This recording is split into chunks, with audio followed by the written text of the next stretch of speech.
나는 직장 일을 병행하느라 5년제 과정을 7년 만에 졸업했다.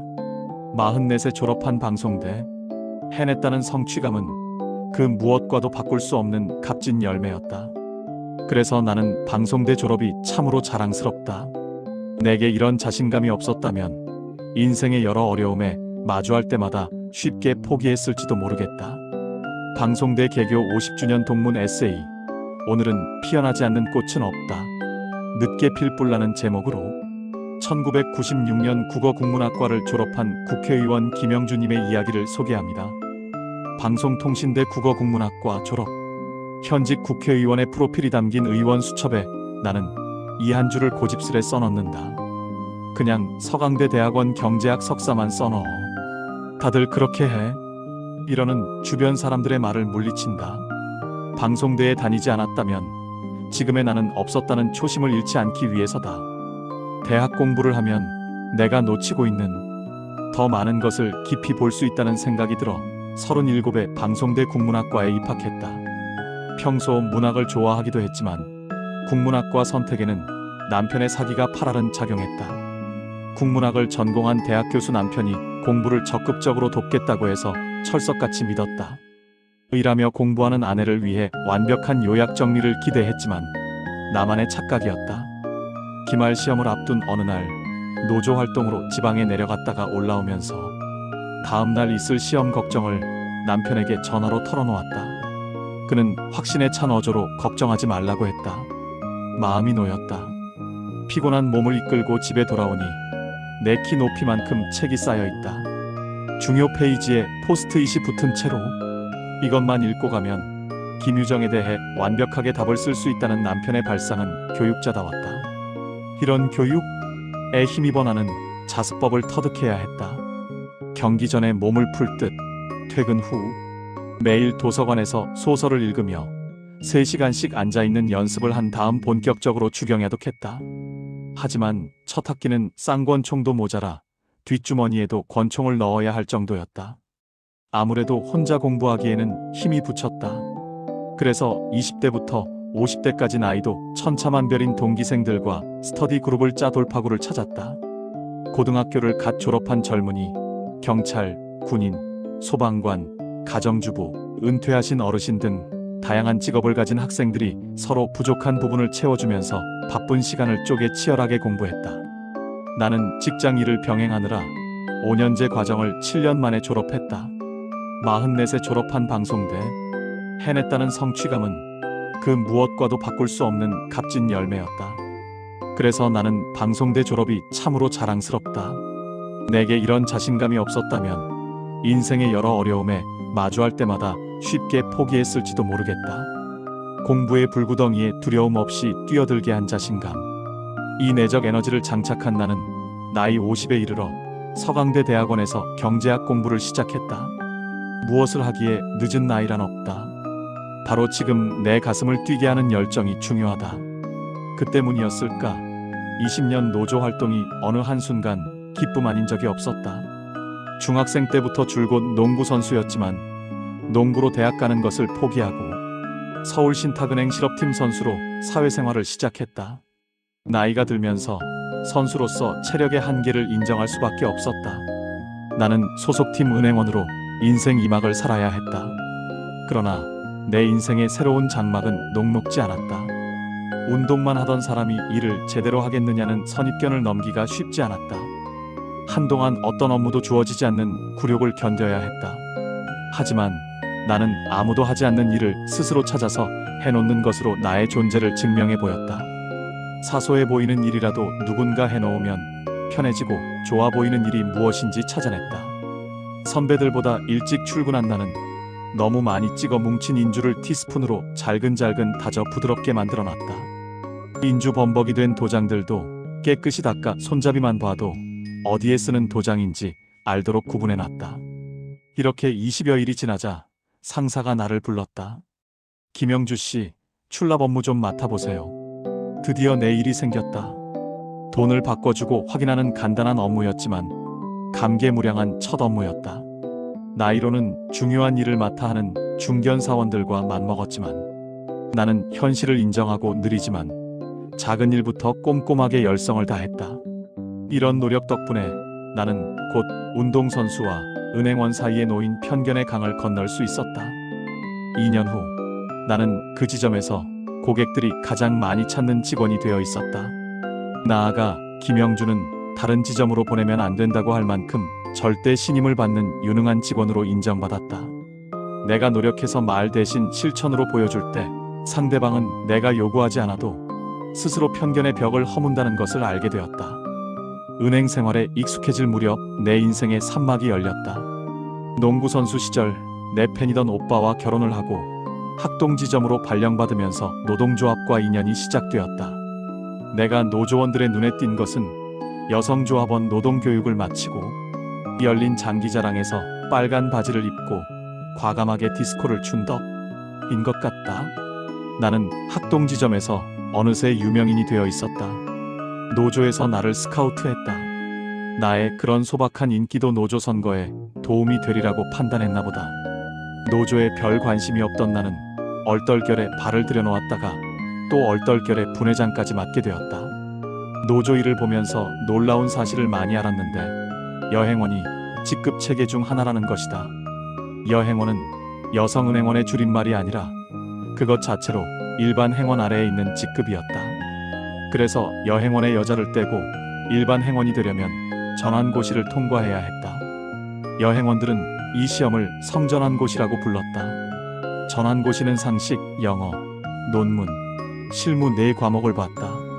상고 출신이 대부분인 여행원이 논문을 배웠을 리 만무한데 논문을 시험 과목에 집어넣은 것부터가 부당한 처사였다. 그렇게 치사하게 주어지는 전환고시는 어찌나 어려운지 차라리 사법고시를 보는 편이 더 쉬울 법했다. 실제로 전환고시가 처음 생긴 1977년도 이래로 1982년까지 합격자가 단 한 명도 없었다. 이 시험제도 자체가 여행원들의 기회를 차단하기 위해 만들어진 것이나 마찬가지였다. 창구에서 같은 업무를 보면서도 오히려 더 섬세하고 능숙한 쪽은 여성인데 어떻게 이런 말도 안 되는 대우를 받아야 하는지 일터에서 일어나는 차별을 하나씩 알아갈수록 충격과 억울함에 분통이 터졌다. 당장 바꿀 수는 없더라도 알고 당하는 차별과 모르고 당하는 차별에는 차이가 있다. 일단 알게 되면 그 다음 행동으로 나아갈 수 있지만 알지도 못하면 아무것도 할 수 없기 때문이다. 개구리를 물통 속에 넣고 그 물의 온도를 서서히 높이면 물통 속의 개구리는 그 위험도 모른 채 앉아있다가 죽음을 맞는다. 끓는 물통 속의 개구리로 앉아있을 수는 없었다. 나는 더 널리 우리의 문제를 알리기 위해 본격적으로 노동운동에 뛰어들었다. 이런 나의 뜻이 하늘에 닿았는지 노조 분회장을 맡은 지 얼마 안 돼요. 신탁은행 전체 노동조합 여성부장을 맡아달라는 제의를 받았다. 파격적인 제의였지만 수락은 곧바로 하지 않았다. 그 직책을 당장 맡는 것보다 전체 여행원들이 의지를 모아 대표를 뽑는 절차가 필요했다. 그래야 제대로 역할을 할 수 있기 때문이다. 여태까지 그 자리는 여행원들을 대표하면서도 정작 여행원들의 의사는 제대로 반영되지 않았다. 나는 이런 점을 고치고 싶었다. 당시 은행 노조 구성을 보면 보통 12, 14명의 간부진 가운데 여성 간부는 여성부장 단 한 자리. 그러니 여성 차별에 맞서 목소리를 높이고 대변해줄 세력은 12, 14분의 1에 불과했다. 나는 역으로 제안했다. 선후배 여행원들의 추천을 받아달라고. 굳이 내가 아니어도 괜찮으니 여행원들의 지지를 받는 후보가 그 자리에 앉아야 하고 그래야 그들과 힘을 모아 문제 해결에 적극적으로 나설 수 있기 때문이었다. 나는 선후배들의 정식 추천을 받아 1985년 서울신탁은행 노동조합 여성부장으로 취임했다. 여성부장으로서 내가 가장 먼저 한 일은 임신부용 유니폼을 만드는 일이었다. 일반 여행원에게도 관심을 두지 않던 때라 임신한 여행원이라면 더욱 눈길을 줄 리 없었다. 유니폼을 입어야 하는 여직원들에게는 임신도 참 힘든 기간이다. 그나마 임신부에게 주어지는 편의 정도라고는 유니폼을 잴 때 좀 넉넉하게 만드는 것뿐이었다.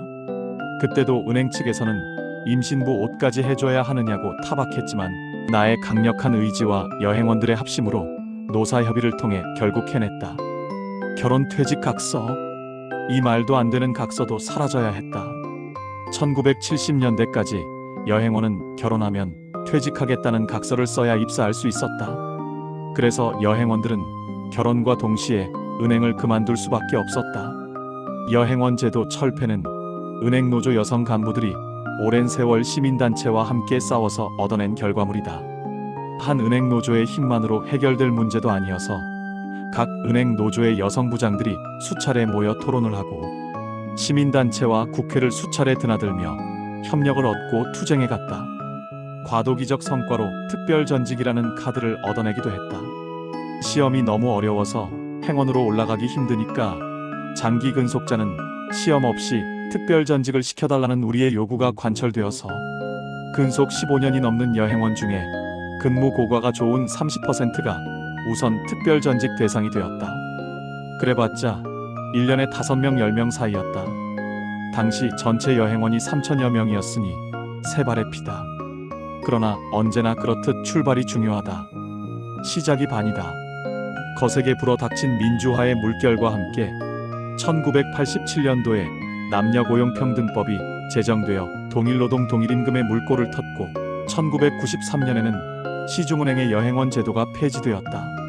1994년에는 국책은행의 여행원 제도까지 폐지되면서 악명 높은 전환고시도 사라졌다. 긴 싸움 끝에 얻은 눈물 어린 성과였다. 모든 일이 그렇지만 하나의 문제가 해결되기 위해서는 오랜 끈기가 필요하다. 워킹맘을 필두로 후배들에게, 나아가 우리의 딸들에게 이런 부당한 차별을 받게 하고 싶지 않았다. 이들의 이런 은근과 끈기 때문에 마침내 꽃을 피워낼 수 있었다. 꽃을 피우기까지 꽃봉오리는 자신의 모든 에너지를 쏟는다. 사람들이 다른 이에게 꽃을 선물하는 이유는 지금 여기까지 온 온갖 수고와 노력에 대한 감사를 상징적으로 표현하기 위한 것. 다른 꽃들이 앞다투어 피어날 때 혼자서만 피어나지 못한 마음은 얼마나 고독할까. 대개는 거기서 힘을 놓아 꽃도 잎도 떨구어 버리곤 한다. 그러나 힘을 놓지 않고 있다가 끝내 꽃을 피워내는 사람도 있다. 이런 꽃들이 모이면 우리 일상은 달라질 수 있다. 나는 최초의 여성 사무직 노동자 출신 국회의원이라는 타이틀을 달고 등원했다. 내게 붙은 최초라는 수식어의 의미는 내가 모델로 삼거나 길을 물어볼 수 있는 사람이 없었다는 뜻이다. 노동계 선배도 은행원 선배도 농구 선수 선배도 없었다. 그러나 이제 누군가 나와 같은 길을 걷는다고 한다면 마지막까지 그 꽃봉오리를 피워내도록 나는 기꺼이 나를 내어놓겠다. 내가 겪은 시행착오, 내가 겪은 모든 경험을 자양분 삼아 더 쉽게 꽃봉오리를 피웠으면 한다. 우리의 미래 세대는 꽃길만 걷도록. 평생학습인 에세이는 사단법인 한국방송통신대학교 출판문화원에서 평생공부로 일궈낸 행복, 배움으로 다잡은 인생 2권으로 출판되었습니다. 홈페이지 링크를 통해 구입하면 더 깊이 있는 50인 스토리 감동을 즐길 수 있습니다. 저작권법에 따른 영상 제작을 허락해 주신 출판문화원에 다시 한번 깊은 감사의 인사를 전합니다.